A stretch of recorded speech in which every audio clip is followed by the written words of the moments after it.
good Erev Shavuos and a good Erev Shabbos also. I hope everybody is doing well. In Parshas Devarim, Eschanan, Chumash Devarim, Parshas Eschanan, the Pasuk says, Ponim b'ponim dibra Hashem imochem. Hashem spoke to us at Mount Sinai face to face. Moshe Rabbeinu was addressing Klal Yisrael, the generation that is about to enter the land of Israel, and he is reviewing with them and teaching them of the experience. Many of them were born in the desert and weren't at Har Sinai. And Moshe Rabbeinu is helping us to understand and appreciate this incredible moment of receiving the Torah. And he says that Hashem spoke to us face to face. And then in the next pasuk, Moshe says, "Anochi omed ben Hashem u'benechem," and I was standing between Hashem and between you on that day. The Ramban points out that these two psukim seem to contradict each other. The first pasuk indicates that God spoke to us face to face directly without any intermediary, without Moshe Rabbeinu. Moshe Rabbeinu facilitated our coming to Har Sinai, and then Hashem spoke to us. And indeed, we know we heard directly from Hashem the first two of the 10 commandments. What does it mean? I'm standing between Hashem and between you on that day? I'm standing, I'm the one delivering the word of Hashem, but we heard it directly. Ramban says that to understand the verse, it means that Moshe is saying that prior to the 10 commandments, which we heard directly from Hashem, I facilitated, I brought you there, I told you how to prepare. Or perhaps Moshe is saying that after the 10 commandments, I helped you understand them, we reviewed them, we learned them, we're continually learning them. This is how the Ramban deals with this apparent contradiction. In Parshas Yisrael, which we will lay in the first day of Shavuos, it says that Klal Yisrael, before we received the Torah, had Shleishes Yemei HaGabola, 3 days of preparation. The 3 days of preparation included arranging the boundaries and the borders around Mount Sinai, for no one was permitted to touch the mountain. Moshe Rabbeinu was to ascend, but no one else. And in addition, there were laws and mitzvahs that we were to prepare ourselves by refraining from earthly desires. And this way, Klal Yisrael would purify ourselves and sanctify ourselves. We also find that when the Torah was given, it was given with koilei suvrokim, v'hahor boya be'esh. There was incredible thunder. There was lightning. The mountain, Mount Sinai, was aflame. And it says, "Vayecherad kol ha'am asher b'machane." And all of Klal Yisrael that was standing in the camp by Mount Sinai, we were shuddering. We trembled. We were seized with a fear. We moved back. We were so frightened. What was the purpose of these special effects? Could the 10 commandments not have been presented without the thunder and the lightning? What was the purpose? Why did we need this? Why would Hashem perform these incredible miracles? Our sages tell us there's a Gemara in Masechta Shabbos Kuf Yud Tes 119, in which it says, "Kol ha'omer vayachulu," whoever on Shabbos says "Vayachulu Hashemayim v'ha'oretz," which we say at the Ma'ariv service and we say at the beginning of Kiddush Friday night, "Nasa shutaf la'Kadosh Baruch Hu b'ma'aseh bereishis." That person becomes a partner with God in the creation of the universe. This is obviously difficult to comprehend. How does saying Vayachulu make us a partner? God completed the universe in 6 days, and then he gave us a Shabbos, and that makes us a partner? In addition, how do we become a partner in something that transpired 5,780 years ago? It's one thing to become a partner from this point on. How do you become a partner retroactively? How do we understand this? In addition, when the verse says God spoke to us ponim b'ponim, face to face, what does that mean? Hashem has no face, God is not corporal? What exactly is being conveyed? In Pirkei Avos, chapter 2, Mishnah 4, it says, Batel ritzoincha mipnei ritzoinai. Nullify, submit your will before his will. That the success for Klal Yisrael is when we are able to nullify our will before the will of God, placing the will of Hashem as our primary motivation in our lives, even when it seems to conflict with our own wants and desires. This is the formula for man, Klal Yisrael's success. When we came to Har Sinai, the Torah, the Talmud tells us, was offered to all the nations of the world. They responded logically, rationally, and said, you're offering us your Torah? What's contained in this? Let us see if it's something that we can accept.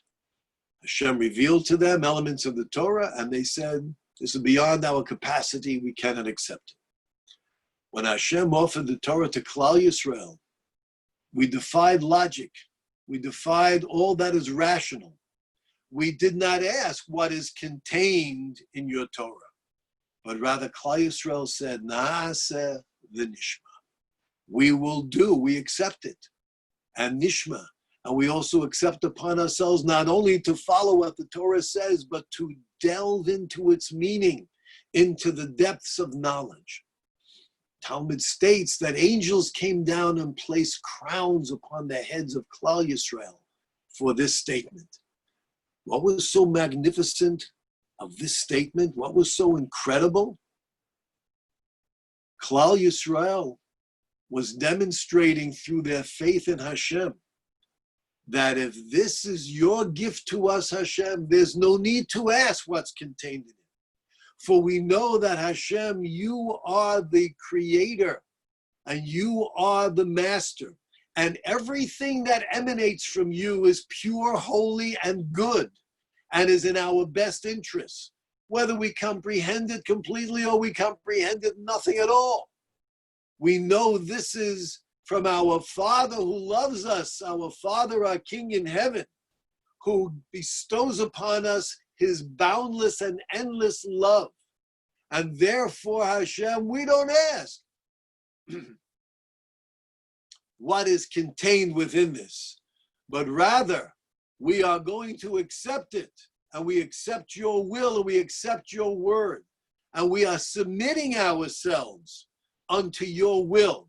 We are being mevatel ritzaynenu. We are submitting and nullifying our own wants and desires to fulfill that which you wish to present to us. At Mount Sinai, the Naaseh v'nishma was the act of submission of Klal Yisrael to its creator. This is the Avodai. At this point, Klal Yisrael truly became the servants of Hashem. And when one becomes a servant of Hashem, totally nullifying themselves, they are attaching themselves. They are recognizing at that point that Hashem is the Boirei and the Manik.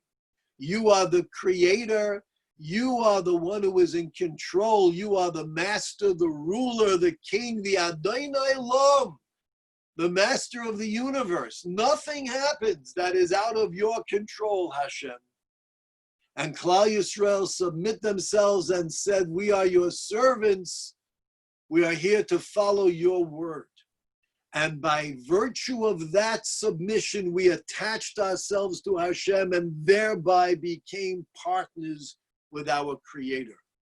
And when we're a partner with our Creator, we're an extension of our Creator, even retroactively to the creation of this universe. And Hashem performed a great taiva, a great kindness for Klal Yisrael. He wanted to instill within us this recognition, the ability to submit ourselves. And therefore, God presented the Aseres HaDibros, the Torah, the 10 Commandments. He did so with an awesome environment, with thunder that caused us to tremble, that created a fright within us.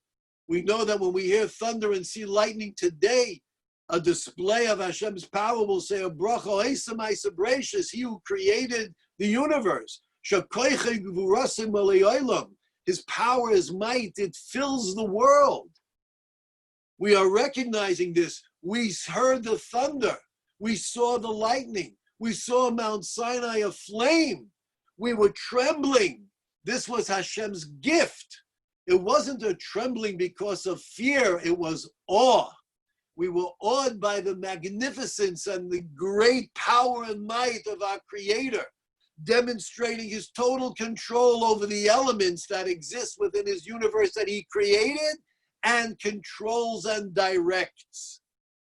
This was Hashem's gift in his presentation to awaken us, to arouse us, to be able to come to the point of Na'aseh v'nishma. We are submitting ourselves to your word and to your will, and thereby being able to earn the level of ponim b'ponim, that Hashem indeed was able to speak to us because we earned this level of face-to-face. What does it mean face-to-face? It means a dveikus.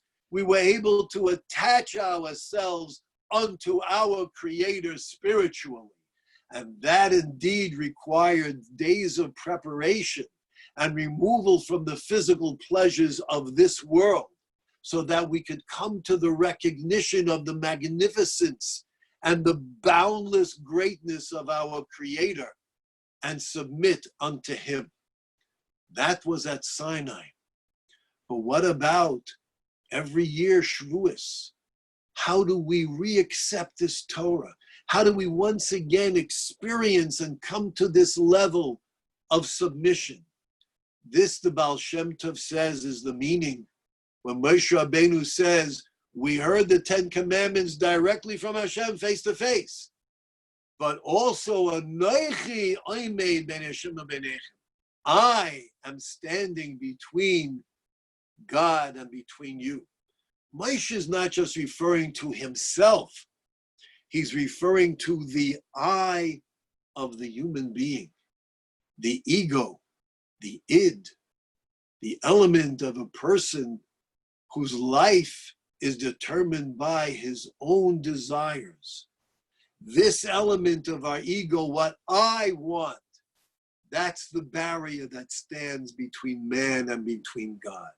And therefore Moshe is saying, the ponim, the face-to-face, the submission that we experience, we are servants, we attach ourselves to you, Hashem. This is available to us in each and every generation. How? Recognize the magnificence of Hashem and put aside the I. Realize that I am not in control of my destiny. I am not the master of my future. I am not the one who shall determine what shall result. Oh yes, I must utilize my abilities and my faculties to its fullest. And I must do so as I live in this world, but realizing that is all a means of serving my Creator. During this period of the pandemic, mankind was shaken to its very foundation, not just for fear of a terrible, horrible disease, but even more so because it was so unknown. We realized that we're not in control. We don't know what it is. We don't know how it affects us. We don't know how it's transmitted. We don't know anything. Shut down. Everything should be shut down. Close down the economy. People, God forbid, can lose their businesses, their livelihoods. Shut it down. Put barriers all around us because we are out of control. If there's anything we can learn from this experience, God willing, we'll have an answer. We'll have a vaccine. We'll be able to return to life. However, we should not overlook the great lesson that man is never truly in control. A small microscopic virus. Who controls every element that exists? It is he who created the universe. We have an opportunity to say, Vayechulu, God, you created the universe. You gave us the Torah. You create the thunder, the lightning, the rain, the fire. You are the creator. You are the master. You are the king. You are the one in total control. You can give us the ability to discover the vaccination and the antibodies. It is all from you, Hashem. This is a means by which we can subdue the ego and the I and achieve an element of submission, especially now, Erev Shavuos, the Yontif in which we achieve this submission. May God enable us to learn, to grow, and to fulfill our potential as not just human beings, but as those who are the trustworthy, steadfast servants of our Creator and our Master.